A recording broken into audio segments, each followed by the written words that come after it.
Okay, let's take you straight to Sydney now, where the Cruising Yacht Club of Australia is providing an update on the 2 deaths during the Sydney to Hobart race. Total fleet of 104, 16 have retired, 3 were dismasted, 2 had mainsail damage, and the balance, there were various equipment failures that caused them to retire.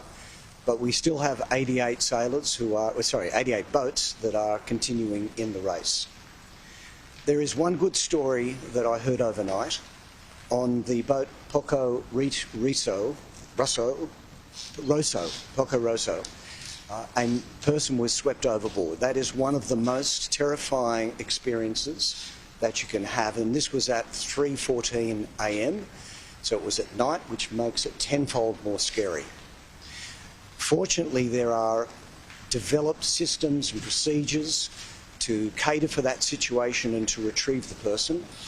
They wear a personal location beacon that was activated. It sends a satellite message to the Australian Maritime Survival Centre, AMSA. They then were able to contact our race committee and all the procedures were put in place.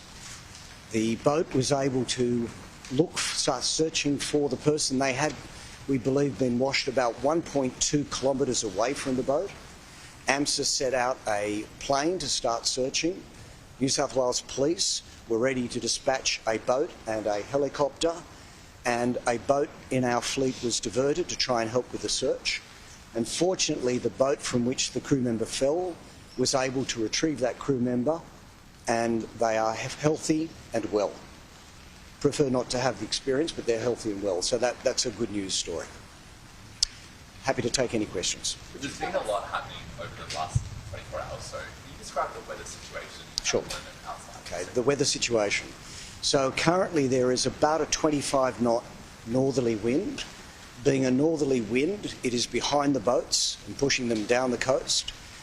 The lead boats were experiencing speeds of between about 25 and 30 knots, so they're travelling extremely fast. The sea was not unusually large from the information I have received. They are likely to hit a westerly, which will turn southwesterly as they near Bass Strait. David, can we just ask about other safety incidents that you're aware of, or if there are any that you're aware of? Obviously, we've had these 2 significant fatalities and that frightening to the happy ending, but do we know of any other safety in this race? In this race. There have been some minor injuries, but nothing of any consequence. David, is there anything more you can tell us about what has happened to their position on the road? No, I'm sorry.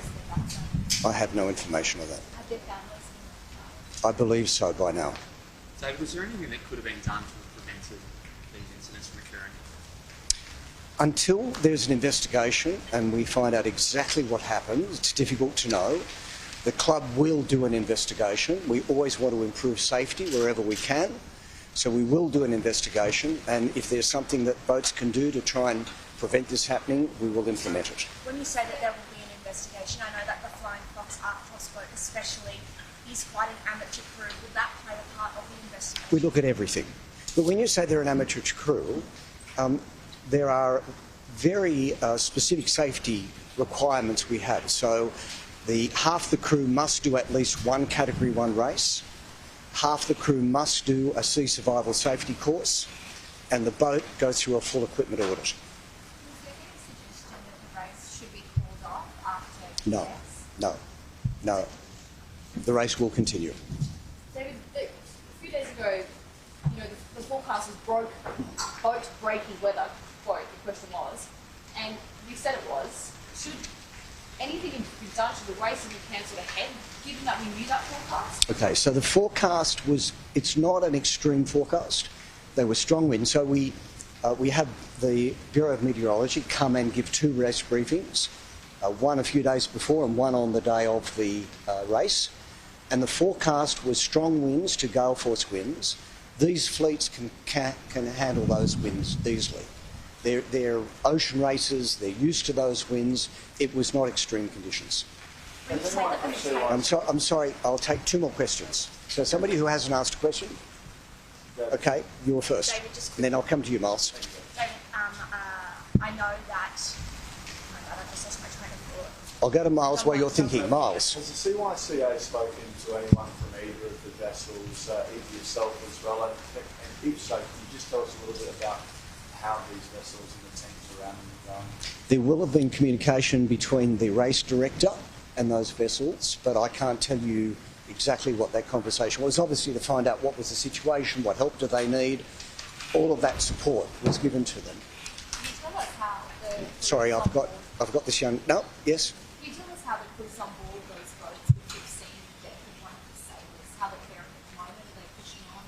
How are they feeling? Do you have any information about them still on No, board those I have no information, but as I said, it's a very close community, and on a boat itself, they train together, they live together, they cook together, they do everything together. It would be devastating, absolutely, as we are devastated.